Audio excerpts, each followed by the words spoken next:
Namun dengan adanya teknologi digital, maka kita bisa membantu proses tersebut ya dengan mengenali simptom-simptom tertentu dari beberapa data seismograf yang kita gabungkan menjadi satu, sehingga pada saat alat pendeteksi tersebut mengenali menghasilkan beberapa data tersebut bisa kita analisa dengan mekanisme AI. Transformasi teknologi itu at the end of the day customer kita sebenarnya menjawab kebutuhan customer-nya mereka. Ya, jadi pada saat kita mengedepankan transformasi teknologi itu, kita bicara bagaimana customer kita winning the competition.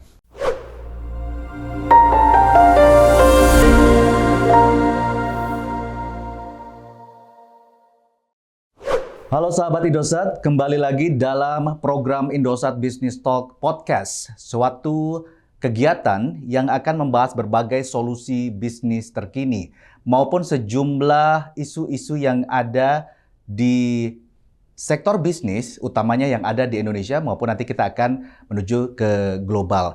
Setiap episodenya kita akan menghadirkan sejumlah pelanggan maupun mitra terbaik dari Indosat Business dan juga kita akan menghadirkan berbagai narasumber yang merupakan digital expert yang ada di Indosat Ooredoo Hutchison.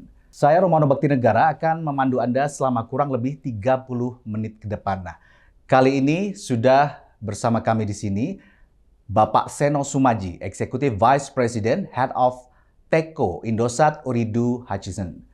Halo Pak Seno. Selamat siang, Pak Romano. Ya, apa kabar Pak? Baik? Alhamdulillah. Alhamdulillah. Gimana Pak boxingnya? Always good. Always good. Pak Seno ini sebetulnya selain dia digital expert, beliau juga atlet loh. Kalau di sini ada Samsak mungkin langsung ditonjok-tonjok ya Pak. Jadi kita harus balancing ya. Harus balancing ya Pak. Itu juga target-target yang harus di-achieve di masa mendatang. Betul. Gitu And ya, it keeps us motivated and spirited, spirited. Ya. Spirited ya Pak. Terutama juga menjaga kondisi karena kesibukan Bapak saya yakin siang malam itu udah nggak ada istirahat ya Pak ya. Jadi kita menciptakan balance sendiri. Baik Pak Seno, terima kasih sudah bisa meluangkan waktu bersama kami dalam acara Indosat Business Talk Podcast. Pak, mungkin baru sebagian ya yang memahami istilah Teko itu sendiri. Atau mungkin kalau bisa dipanjangkan pemirsa, technology company. Ada juga yang istilahnya apa? Digico, digital company, digital technology, apa segala macam lah. Yeah. Berbagai macam istilahnya. Namun sebelum kita melangkah lebih jauh dengan pembahasan yang lain, mungkin Pak Seno bisa menceritakan sedikit kenapa sih atau transforming itu dari telco to teko. Gimana Pak? Sure. Terima kasih pertanyaannya ya. Saya rasa ini sangat inline dengan industri trend di dunia saat ini. Walaupun having said that, bukan berarti kita ikut-ikutan juga ya. Kenapa Indosat bertransformasi dari telco menuju techco? Satu hal yang saya klarifikasi juga bahwa kita tetap melakukan bisnis kita di core technology, and in fact we are strengthening. Bagaimanapun kami juga melihat ya bahwa Indosat ini punya banyak kelebihan in terms of and potensi. Potensi berikutnya adalah pengembangan ke arah digital transformation. Dan in fact sebelum kita ke customer, kita sendiri sudah banyak melakukan digital transformation. And our basis of thinking is kenapa kita tidak offering the same value to our customer, yaitu enterprise customer down into the SMB market even. Teko sendiri akan menjawab beberapa hal, contohnya kita melihat tren 4 tahun ke depan, adopsi dari internet user itu akan meningkat kurang lebih 23 juta users, ya. Dan itu melibatkan potensi di daerah-daerah. Ya. Indonesia sendiri kita harapkan akan growing terus. Kita punya belief bahwa growth inilah tempat kita akan tapping in, ya. Dan apa yang akan kita tawarkan di Teko ini masuk ke area yang namanya unique differentiator. As telco provider sebagai nature, tentunya kita akan bisa menawarkan satu ICT solution running on top of our telco strength. Ya, jadi kita bicara tentang AI, Gen AI, it's gonna be our built on top of our data asset. Just to give you a glance. I hope that give you a bit of Internet of Things juga segala Exactly. macam. Jadi tadi yang menarik dari statement Bapak itu adalah intinya sebetulnya sebelum kita menawarkan ke pelanggan itu sebetulnya sudah kita coba dulu atau itu memang sudah sebelumnya itu memang sudah kita pakai. Jadi bukan kita hadir, kita nggak tahu kesulitannya di mana ataupun cara pakainya kan karena teknologi juga bisa dibilang rumit ya Pak ya gitu. Belum tentu perusahaan besar apalagi misalnya yang punya roots dari keluarga apa segala macam itu mereka akan gampang bertransformasi utamanya di sisi digital. Nah, namun kalau membahas masalah transisi ini Pak, challenges in the transition process. Pasti kan ada teknologi lama yang udah existing. Terus kemudian ada tuntutan mau dari internal maupun dari tuntutan global itu harus shifting ke teknologi baru. Tuntutan dari pelanggan itu sendiri. Bagaimana Pak challenges-nya untuk masalah transisi dari teknologi itu sendiri? Saya mungkin bisa mengambil filosofi juga ya. Filosofi mungkin ini sering dibahas kalau kita lihat banyak referensinya ya.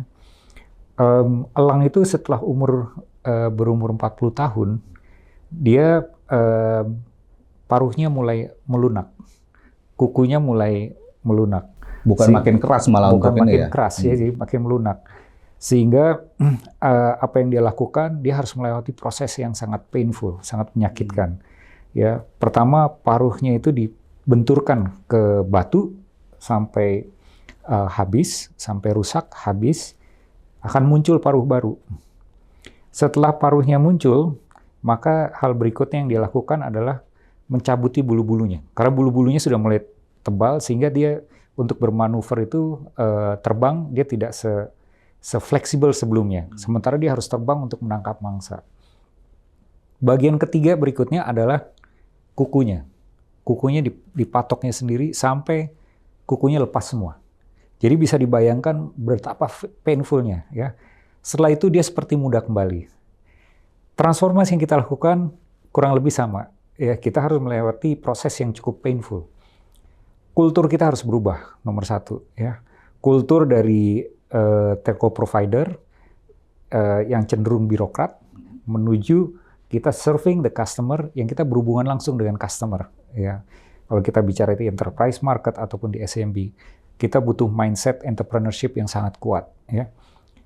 Satu kultur dan kedua tantangan yang paling besar adalah talent. Ya, talent itu kita butuh orang-orang yang sangat agile, sangat open mind, sangat melek terhadap teknologi. Dan bagaimana kita melakukan hal-hal tersebut? Kita punya beberapa program, contohnya kita punya internal talent yang kita build bekerja sama dengan partner kita untuk merubah mindset mereka secara cepat. Dan kita berkolaborasi juga dengan banyak partner untuk memastikan tim kita punya contoh yang kita bisa berjalan berdampingan, kita bergandengan tangan, kita melihat best practice yang dilakukan di lapangan oleh partner kita, maka kita pun akan ikut berubah. Jadi ada beberapa pendekatan yang kita lakukan. Jadi bukan hanya jargon-jargon aja ya Pak ya? Betul. Dan yang kedua, yang berikutnya adalah tentunya secara teknologi kita akan banyak berhubungan dengan teknologi yang baru. Contoh bagaimana kita membangun IoT platform, katakanlah ya. Bagaimana kita membangun data kita. Selama ini mungkin kita sering dengar bahwa data is our next, data is the next oil, ya, is the new oil. Ya. Kita punya pelanggan itu 100 juta plus subscriber. Ya, kita bisa bayangkan behavior mereka, kita bisa kenali behavior mereka. Tentunya ini sesuai dengan compliance terhadap PDP ya, personal data privacy. Ya.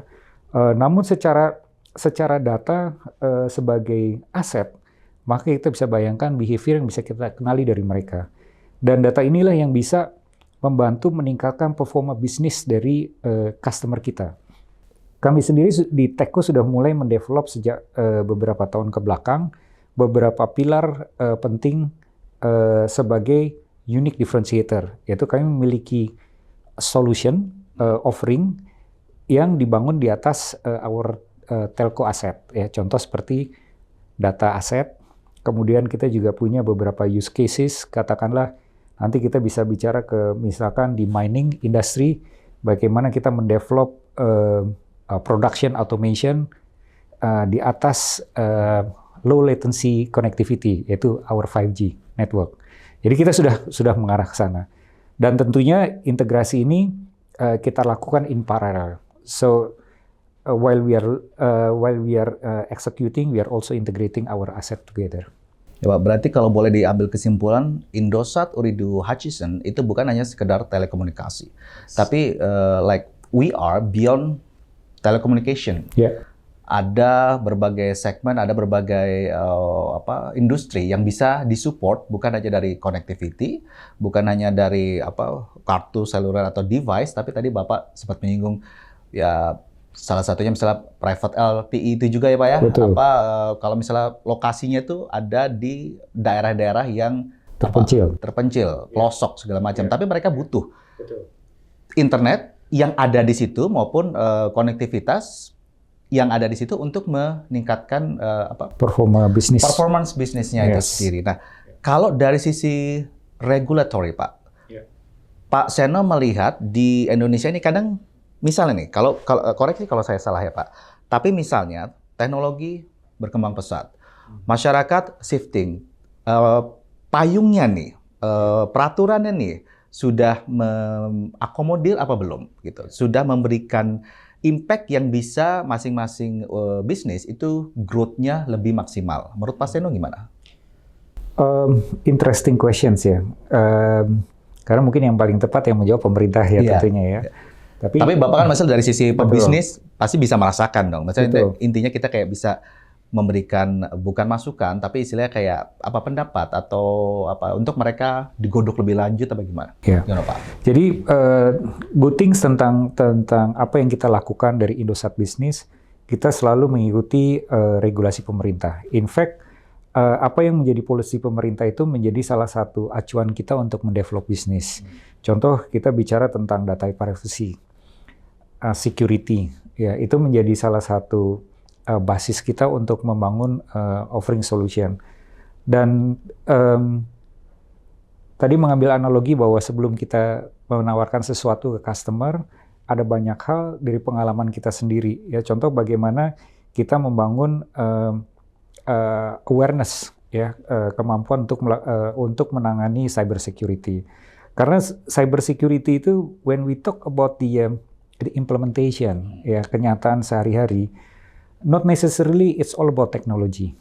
Ya, ada hard element yang terkait dengan teknologi dan kemampuan katakanlah sistem atau aplikasi untuk mendeteksi kemungkinan-kemungkinan yang terjadi. Namun tidak kalah pentingnya adalah perilaku, behavior. Ya, jadi in line with that kita mendukung pemerintah juga. Kita belum lama ini kita melakukan sebagai bagian dari CSR kita membuat ID Camp awareness untuk cyber security, di mana kami bekerja sama dengan partner kami membangun kesadaran atas praktek-praktek bagaimana menjaga keamanan atau privasi data, bagaimana kita berinteraksi dengan device kita, ya. Kemudian bagaimana kita berinteraksi dengan komunikasi yang mungkin terjadi melalui device kita. Nah, itu kita lakukan awareness tersebut. Nah, namun tentunya ada beberapa hal juga yang bisa saja terjadi yang secara regulasi belum terkejar, ya. Ya, kita bisa mengambil contoh pada saat Gojek pertama dirilis, ya. Pemerintah waktu itu menahan bahwa Gojek ini belum ada aturan mainnya, ya. Tapi tuntutan sudah banyak. Sudah banyak, ya. Pada akhirnya pemerintah tidak bisa menahan juga karena kebutuhan masyarakat terjawab sebenarnya dengan adanya aplikasi tersebut. Nah, untuk kemungkinan seperti itu kami juga punya prinsip bahwa selama teknologi yang kami sediakan itu juga menjawab kebutuhan masyarakat dan memiliki value yang positif di masyarakat, di customer kita, kami yakin pemerintah juga memiliki kebijakan dalam mengantisipasi hal tersebut. Jadi saya yakin itu akan menjadi balance dan pegangan kami di lapangan juga. Ya, kenapa saya tadi menanyakan hal itu? Karena beberapa kasus sebelumnya itu kan Pak, growth aplikasi ada yang akhirnya transformasi jadi e-commerce di situ, tapi akhirnya dirasa payungnya belum ada, regulasi pajak apa segala macam juga belum ada, akhirnya di stop. Sedangkan masyarakat sudah terbiasa untuk menggunakan aplikasi tersebut atau teknologi yang ada tersebut gitu. Akhirnya jadi gaduh. Betul. Nah, kalau dari sisi bisnis, kegaduhan itu kan akan menimbulkan turbulensi ya Pak ya. Jadi bisnis yang harusnya berkesinambungan akhirnya mungkin terhenti atau fokusnya harus menangani chaos-nya itu gitu. Nah, oke Pak. Sekarang tadi saya tertarik juga dengan statement Bapak tadi. Segala sesuatu sudah berubah. Ada mungkin yang dari sisi smart mining. Oil sudah dikatakan obsolete, kuno. Sekarang energi terbarukan lah, fuel cell apa segala macam gitu. Tapi itu kan sebetulnya suatu energi yang memang existing, yang memang masih banyak kebutuhan. Tapi challenge-nya di masa mendatang itu adalah gimana menciptakan produksi yang lebih berkualitas, dampak kerusakan di lingkungan lebih minimum. Terus segala sesuatunya dapat berjalan dengan baik, itu salah satunya dengan sejumlah teknologi. Mungkin Pak Seno bisa memberi informasi atau sharing apa sih yang bisa di-provide dari Indosat Bisnis untuk di sektor migas, di sektor pertambangan, mining itu sendiri. Oke, terima kasih. Jadi pertambangan itu sendiri sebenarnya kalau kami melihatnya sebagai outside in perspektif, tantangan itu dimulai dari titik awal, sebelum katakanlah kandungan mineral itu bisa dideteksi. Ya. Pendeteksian ini istilahnya agak-agak gambling. Ya. Gambling dalam artian apakah betul kita akan spend our investment di satu titik dan kita akan menemukan kandungan mineral yang sesuai dengan. Takutnya investment initialnya udah besar, taunya tidak sama sekali gitu. Betul, ya. Dan itu biasanya melibatkan proses selama tahunan, ya. Dan pada saat sebelum ada mekanisme deteksi secara digital, semua itu dilakukan secara perhitungan yang bisa dikatakan manual lah, ya. Ada seismograf dan sebagainya, ya. Namun dengan adanya teknologi digital, maka kita bisa membantu proses tersebut, ya, dengan mengenali simptom-simptom tertentu dari beberapa data seismograf yang kita gabungkan menjadi satu, sehingga pada saat kita alat pendeteksi tersebut mengenali menghasilkan beberapa data tersebut bisa kita analisa dengan mekanisme AI dan learning mechanism, sehingga kita bisa memiliki tingkatan akurasi yang lebih baik, ya. Itu satu. Kemudian setelah kita melakukan proses pendeteksian, pada saat kita udah mulai menggali, maka kita mulai melakukan proses produksi. Proses produksi ini bisa melibatkan tantangan geografis yang sangat tinggi.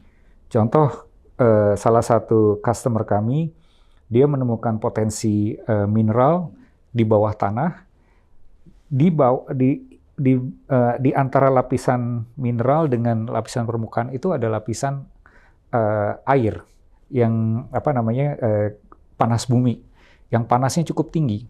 Artinya apa? Kalau kita bicara proses produksi secara manual yang orang harus masuk ke dalam, concern utama di sisi yang satu lagi terkait dengan perusahaan migas atau pertambangan adalah HSE, Health and Safety Environment, ya.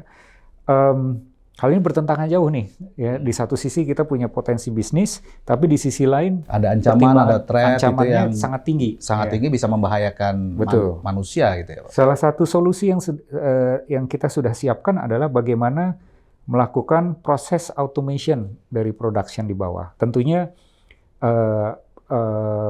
ada beberapa pertimbangan yang mungkin tidak bisa 100% automate, tetapi bisa minimal kita mengurangi keterlibatan manusia di dalam proses production itu dengan melakukan mesin, dan itu didukung dengan teknologi connectivity di level low latency, masuk ke dalam berapa ratus meter di bawah tanah, plus didukung dengan teknologi IoT, sehingga use case untuk automation production ini bisa kita lakukan dan kita bisa terapkan. Dan di satu sisi menjaga tetap HSE dari perusahaan mining tersebut bisa terjaga. Nah, another thing yang kami pikir juga sangat relevan dan ini sudah mulai digaungkan secara worldwide adalah terkait dengan ESG, environmental, social and governance, ya. Bagaimana kita hidup dengan dalam tanda kutip lebih hijau, ya. Jadi ada solusi-solusi yang kita bisa tawarkan bagaimana memastikan bahwa kita melakukan kegiatan bisnis dengan minimum impact terhadap lingkungan kita, ya. Dan kami juga bekerja sama dengan beberapa mitra dalam hal ini untuk bisa melakukan pengukuran, dan mulai melakukan efisiensi terhadap dampak terhadap lingkungannya. Nah, itu kita punya beberapa solusi tersebut. Pak, kalau adaptasi teknologi, oke lah alat-alatnya, tapi kan pasti ada yang operate. Ya. Tidak semua perusahaan itu pasti siap dengan human resource-nya itu. Ya. Mungkin nggak itu sebetulnya di Indosat Business itu supportnya juga dari sisi digital expert itu sendiri, di-manage-kan gitu istilahnya. Gimana Pak? Ya, dan itu again kembali ke pengalaman kita juga ya. Jadi kita sebutnya sebagai change management. Karena change management ini at the end of the day menjadi faktor yang sangat krusial. Setiap kali ada perubahan itu yang menjadi tantangan utama adalah manusia di balik perubahan tersebut. Bagaimana manusia yang mengoperasikan katakanlah sistem tersebut. Salah satu fokus kami juga adalah melakukan change management, change transformation. Dan change management itu ilmu yang menurut saya cukup penting untuk memberikan motivasi terkait dengan bagaimana masing-masing individu, bahkan sampai ke level individu, benefit yang akan bisa didapatkan, value terhadap masing-masing individu, terhadap perubahan yang harus dilakukan. Dan pendekatan ini menjadi penting pada saat kita mengukur yang kita sebut dengan benefit realization. Ya. Benefit realization ini adalah pada saat perubahan itu sudah terjadi, benefit apa yang akan didapat oleh perusahaan maupun benefit apa yang didapatkan oleh masing-masing individu yang terlibat stakeholder di dalam institusi tersebut. Dan ini menjadi pakaian yang menurut saya tidak terpisahkan terhadap transformasi teknologi. Jadi yes, you're right bahwa ini adalah sesuatu yang mesti kita lakukan in paralel juga dengan perubahan dari transformasi teknologi. Ya, karena jarang perusahaan-perusahaan itu mau menginvestkan untuk educate lagi dari awal gitu, atau hiring tenaga kerja yang pastinya mahal di luaran kan Pak. Jadi artinya memungkinkan kalau Indosat Business itu supportnya end to end, bukan hanya sekedar alat, tapi juga dari sisi yang operate, human resource-nya itu sendiri ya Pak. Oke Pak, sekarang berbicara masalah investment, karena by the end of the day, kalau perusahaan itu mau membuat suatu keputusan, pasti akan ditanya, ini value-nya berapa, kenapa nilainya sebesar ini. Mungkin belum banyak nih yang istilahnya apa ya Pak, bohirnya ya, yang pegang duitnya itu mengerti bahwa ini sebetulnya kebutuhan jangka panjang. Jadi mungkin di awal tuh dana yang dibutuhkan tuh besar, tapi sebetulnya secara jangka panjang itu menciptakan efisiensi yang akhirnya menurunkan cost secara signifikan hingga sampai titik yang paling efisien. Tapi yang saya pahami adalah Indosat Business juga menawarkan fleksibilitas, karena itu juga tuntutan yang berikutnya.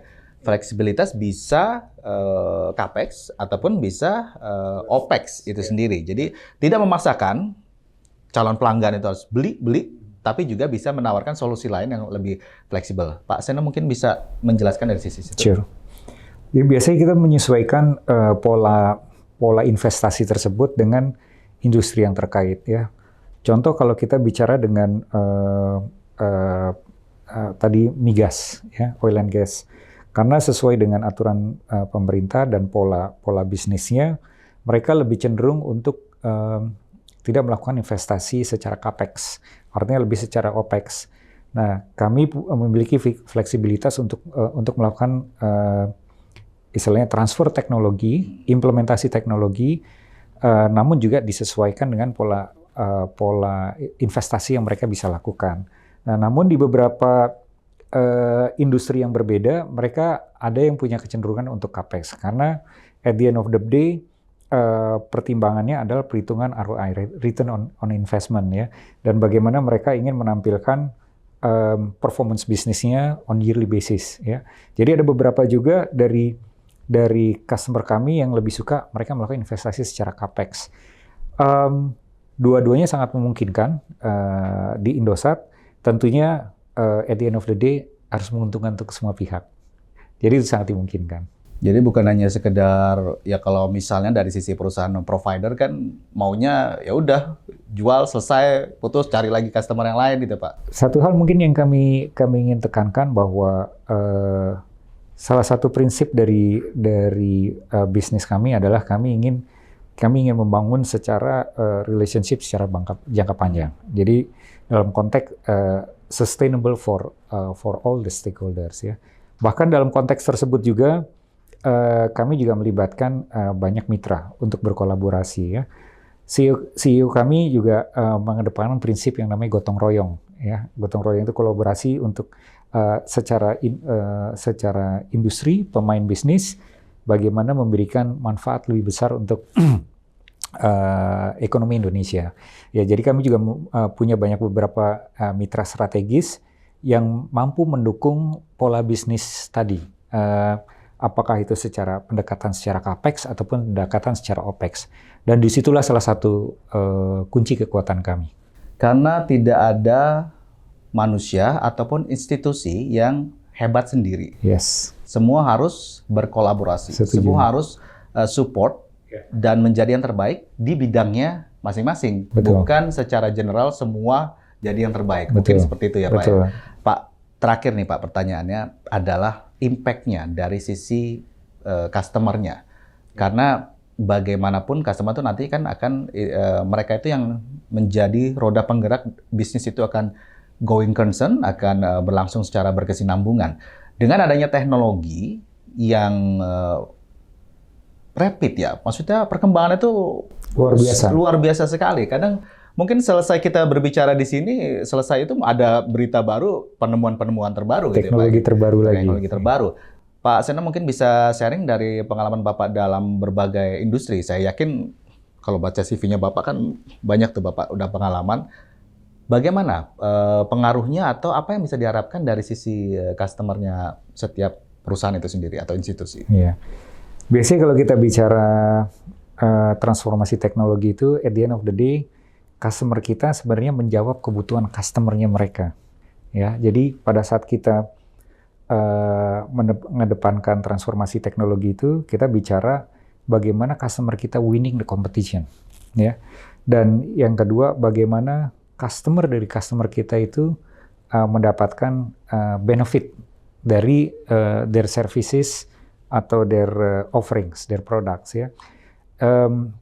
Dengan dasar belief yang seperti demikian, maka pada saat kita mengedepankan teknologi itu at the end of the day satu bisa menjawab kepuasan pelanggan, yang kedua itu memberikan improvement terhadap financial performance dari customer kita.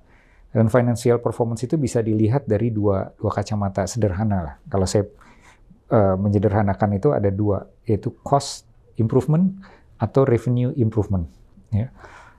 Di beberapa customer yang pernah kami alami sendiri, ya, dan saya kebetulan terlibat langsung, bagaimana implementasi digital itu bisa membantu perusahaan itu untuk beradaptasi terhadap berbagai dinamika dari interaksi digital yang mereka lakukan dengan customer-nya. Kalau kita bicara back-end sistem, ada beberapa, kalau kita bicara agak sedikit teknologi gitu ya, kita ada biasanya di big companies itu punya beberapa legacy application ya, yang sifatnya tidak akan berubah sampai mungkin 10-15 tahun mendatang ya. Karena investasi memang sangat besar. Dan namun interaksi dari legacy application ini perlu disesuaikan dengan adaptasi dari katakanlah bisnis yang sifatnya berinteraksi langsung dengan consumer, secara retail, ya. Di mana interaksi digital itu berhubungan dengan berbagai macam device, ya. Kalau kita bicara digital device itu bisa banyak, ya, katakanlah dengan mobile, dengan laptop, atau sekarang sudah banyak smartphone, sudah banyak smart devices. Bagaimana dinamika di sini bisa dihubungkan secara terkontrol dan terukur, ya. Maka ada teknologi yang namanya digital decoupling.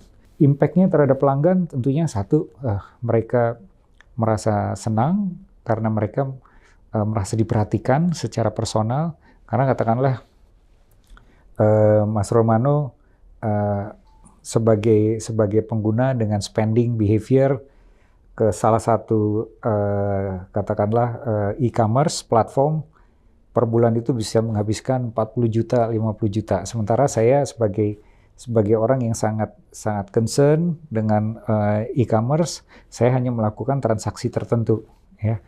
Nah, tentunya sesuatu yang bisa ditawarkan ke Mas Romano dan saya akan berbeda. Dan itu dikenali dari mekanisme tersebut dan dikonstruk sedemikian rupa sehingga offering yang diberikan juga berbeda antara dua customer tersebut. Ada yang merasa atau harus diperlakukan secara prioritas, gitu ya, karena itu akan membuat mereka kecintaan yang lebih mendalam dan lebih berkelanjutan. Betul. Bahkan meningkatkan ini sendiri kan, Pak. Kalau kita merasa diperhatikan kan kita juga ingin memperhatikan, ya, dan kita nggak mau lepas dari penyedia tersebut. Baik, Pak Seno, terima kasih sudah dapat hadir dengan Indosat Business Talk podcast. Kayaknya kalau dengan Pak Seno harusnya bikin series kita ya, Pak, ya. Ada 1, ada 2, ada 3 gitu. Karena sebenarnya yang dibahas bukan hanya sekedar ini kalau saya berpikir ini baru kulitnya aja ya, Pak, ya.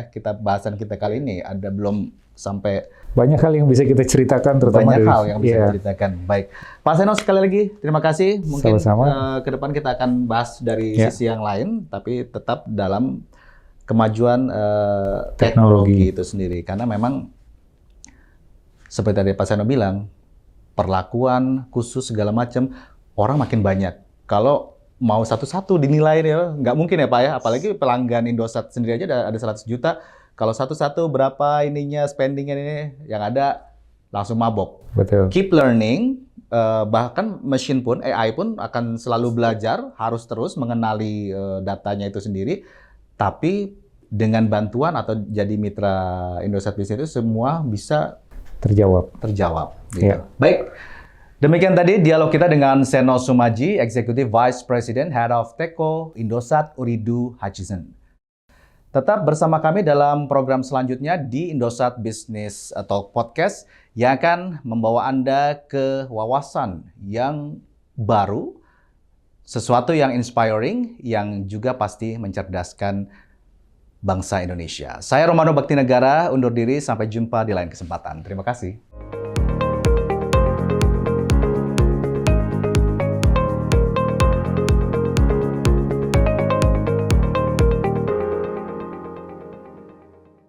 Indosat, Empowering Indonesia.